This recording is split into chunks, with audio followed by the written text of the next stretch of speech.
आखिर किसने गोंडा के 50 से 60 लोगों को बेच दिया रसिया के हाथ?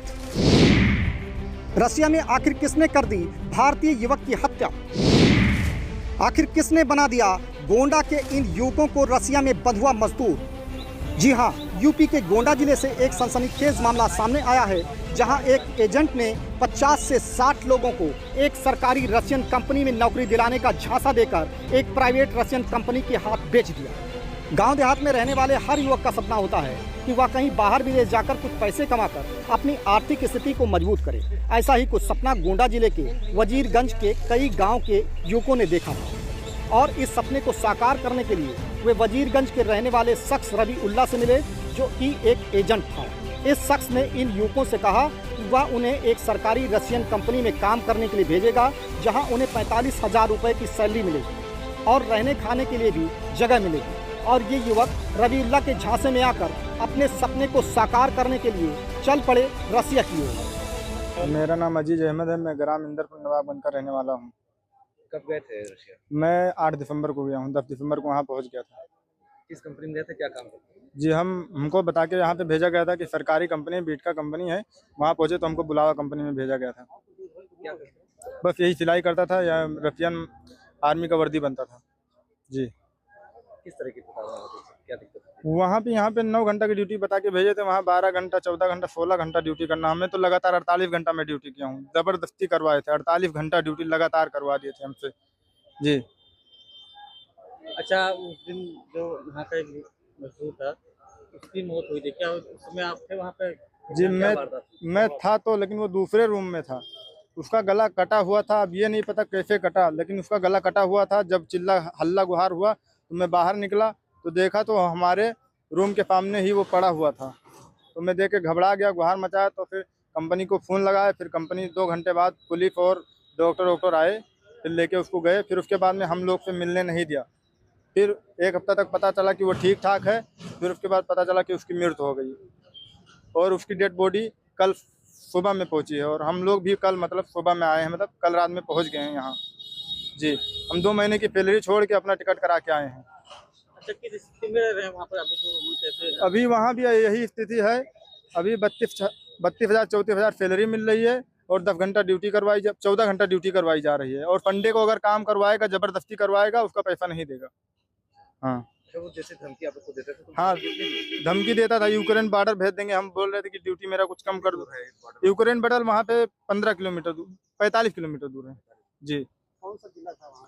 रस्तोक ऑन डोन मॉस्को से 1062 किलोमीटर पड़ता है मॉस्को से। तो कहाँ के रहने वाले? मोहम्मद हुसैन हमारा नाम है और हम मौजा चढ़ौआ गांव दरजीपुरवा रमईपुर के रहने वाले हैं। आपके बच्चे का शव रशिया से आया है। हाँ। आपको मालूम है कि किस तरह उसकी मौत हुई है? और अब हमको ये नहीं मालूम है कि किस तरह उसकी मौत हुई है, लेकिन वो फ़ोन पे 2-3 दिन पहले, ये घटना होने के 2-3 दिन पहले वो कह रहा था कि पप्पा हमको इंडिया बुलवा लो, नहीं हमको यहाँ मार दिया जाएगा। तो हमने रवि उल्ला से कहा कि हमारे बेटे को बुलवा दीजिए और हमसे अगर हो सके पैसे कौड़ी की बात हो तो हमसे पैसा कौड़ी ले लीजिए, लेकिन हमारे बेटे को बुलवा दीजिए। तो उन्होंने कहा कि 2 दिन में बुलवा देते हैं। फिर 2 दिन बाद हमने कहा तो वो कहा 4 दिन में बुलवा देते हैं। ऐसे लगभग 20 दिन का अरसा गुजर गया और 20 दिन के बाद में ये कांड हो गया। जब वो हमारा लड़का इनसे बात करता था तब वो कहते थे कि रह पाओ तो रहो, नहीं जैसे मर्जी आए वैसा करो, हम तुमको नहीं मंगवा पाएंगे। कब गया था? वो गया था 6 दिसंबर को। 6 दिसंबर को। जब यहाँ से जाए उसके बाद भी कभी फोन किया? हाँ, डेली फ़ोन करता था। डेली रोज डेली बताता था कि हमको बहुत तकलीफ है पप्पा। यहाँ 9 घंटे की ड्यूटी बताया गया था और 16 घंटा ड्यूटी करवाया जाता है और पैसा सैलरी कभी 10,000 कभी 15,000 दिया जाता है। सैलरी का कोई पता ही नहीं है कि कितना महीने में दिया जाता है। अच्छा, जब आपके बच्चे की मौत वहाँ पे हो गई तो कैसे आपको जानकारी हुई? जब हमारे बच्चे की मौत हो गई तो कुछ लोग यहाँ के थे, वो बताए कि आज रात में उसका गला काट दिया गया। हमने कहा कि जब गला काट दिया गया तो मतलब वो तुम लोग कहाँ थे? तो उन्होंने कहा कि दरवाज़ा खुला हुआ था और लाइट बुझाई थी।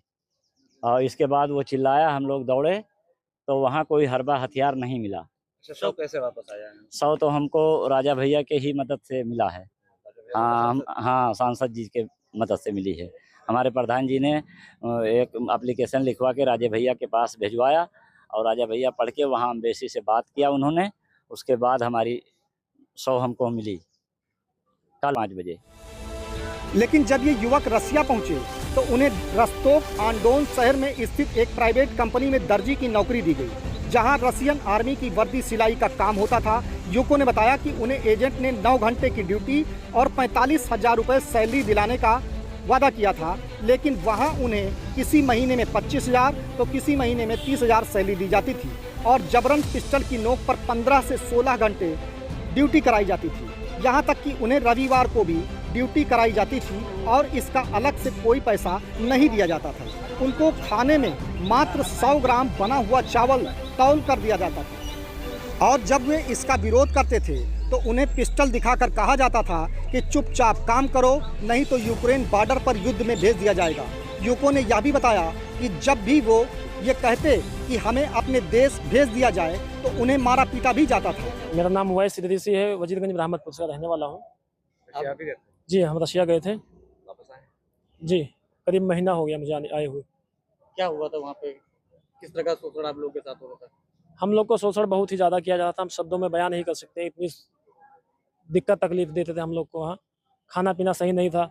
खाना तो ऐसा मिलता था कि एक नाक बंद करके फिर खाना खाते थे और खाना से बदबू आता था। 100 ग्राम चावल तौल के खिलाते थे, उबला हुआ चावल देते थे, उबला हुआ आलू। ऐसा लग रहा है जैसे नादा का पानी अपने गांव में डालते हैं, नादा का पानी बिल्कुल सेम तरीके से वही खाना हम लोग को खिलाया जाता था। यहाँ से क्या कह के भेजा गया था? कौन एजेंट था? एजेंट रबीउल्लाह है, वजीरगंज का रहने वाला है, वजीरगंज ब्राह्मणपुर का। उनके बाप का नाम है हामिद अली। हाँ, ये हम लोग को बताए थे कि 40 से 45,000 रुपये मंथली 3 महीने तक कमाओगे। उसके बाद पीस रेट हो जाएगा तो आप कमाओगे अच्छा पैसा, 70-80 हज़ार 90 हज़ार तक कमाओगे। जी। धमकी आप लोग किस तरह दी जा रही थी? धमकी हम लोग को, जैसे हम लोग को पासपोर्ट छीन रखे थे और हम लोग बोलते थे कि हमें इंडिया जाना है, हम काम नहीं कर पाएंगे, खाना सही नहीं है। हम वहाँ का जब विरोध करते थे तो हम लोग को एक आदमी करके ऑफिस में ले जाके मारते थे, धमकाते थे, पिस्टल रखते थे कान पे और बोलते थे कि ज़्यादा बोलोगे तो यूक्रेन बॉर्डर पर भेज देंगे, चुप मार के काम करो। हमने आपको खरीदा है 1.5 लाख रुपए में, आप लोग बिके हुए हो, आप काम करो, हमें काम से मतलब है और कोई किसी चीज़ से मतलब नहीं। वापस आए भैया, हम 3 महीने की सैलरी छोड़े और अपना टिकट लिए प्लस 26,000 रुपये हमने किसी से लेके वहाँ पे दिया है, तब आने को मिला है। हमें आने का चांस हमें नहीं लग रहा था कि हम अब इंडिया का भी जा पाएंगे, इतना ज़्यादा हम दुखी थे वहाँ। कितने लोग वहाँ पे फंसे हैं? अभी तो करीब वहाँ पर होंगे पूरे, अगर मैं इंडियन की बात करूँ तो करीब 180 इंडियन हैं, जिसमें हमारे गोंडा के करीब 45-40 आदमी होंगे अपने गोंडा जिला के। आपको बता दें कि इन्हीं में से एक युवक की गला काटकर हत्या भी कर दी गई, जिसका शव 2 दिन पहले भारत आया है। वो भी उसके गांव के प्रधान ने जब प्रार्थना पत्र लिखकर मौजूदा सांसद राजा भैया से गुहार लगाई, तब उन्होंने एम्बेसी से बात की, तब जाकर युवक का शव भारत भेजा गया।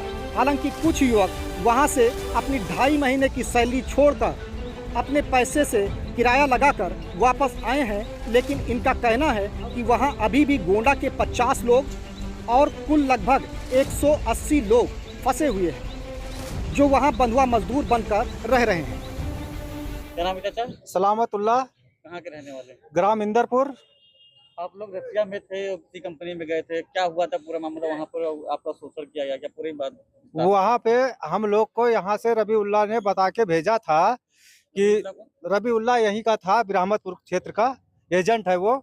तो हम लोग को यहाँ से बोल के भेजा कि तुम लोग जाओगे तो सरकारी कंपनी है, वहाँ पे जो है 3 महीने तक के तुम्हें 45 से 50,000 रुपये तुम्हें मिलेगी, 45,000 मिलेगी सैलरी। उसके बाद 3 महीने के बाद तुम लोग को पीस रेट हो जाएगा या 60-70 हज़ार रुपये, 60-70 हज़ार रुपये तुम कमाओगे। लेकिन ऐसा कुछ नहीं हुआ। हम लोग को वहाँ पे खाना भी नहीं मिल रहा था, 24 घंटे में एक टाइम खाना मिल रहा था, वो भी अपना बनाए खाएं, और कुछ नहीं मिल रहा था। और काम के लिए इतना 16-16, 17-17 घंटा बहुत काम करवाता था। जब हम लोग उसका विरोध करते थे तो वो हम लोग नीचे उतर जाते थे कंपनी के, फिर भी वो जबरदस्ती पिस्टल लेके ऊपर भगाता था, धमकी धक्का दे दे के ऊपर लेके जाता था। एक एक आदमी को धक्का मार मार के जीने से चढ़ा के ऊपर लेके जाता था, चलो काम करो, नहीं तो हम तुम लोग को अपनी तरीका से समझाएंगे या तो मारेंगे।